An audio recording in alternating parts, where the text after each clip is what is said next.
কি যায় আসে।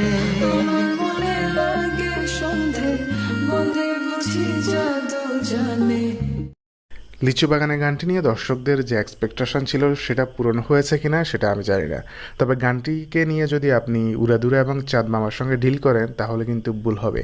গানটি আপনার লোকাল অঞ্চল এবং বাংলাদেশের যে ঐতিহ্যবাহী গানগুলো রয়েছে সেগুলোর সঙ্গে কম্পেয়ার করতে হবে। অর্থাৎ এটি একটা ফোক সংয়ের মিশ্রণ, যেটাকে প্রীতম হাসান নতুন করে নতুন উদ্যমে সাজিয়েছে। তার কোক স্টুডিওর গানগুলোর সঙ্গে কিছুটা হলে মিলে যাবে। আর আপনি যদি বলেন সিনেমাটিতে 1 কোটি টাকা কেন খরচ করা হয়েছে গানটির জন্য, তাহলে বলা যায় হ্যাঁ করা হয়েছে।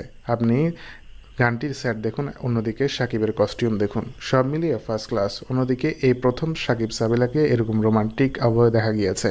দুজনেরই বেশ হট রোমান্স রয়েছে গানটিতে। দুজনকে বেশ ভালোভাবে উপস্থাপন করতে পেরেছে গানটির কোরিওগ্রাফার। তো বন্ধুরা, ভিডিওটি নিয়ে মতামত জানান আপনার।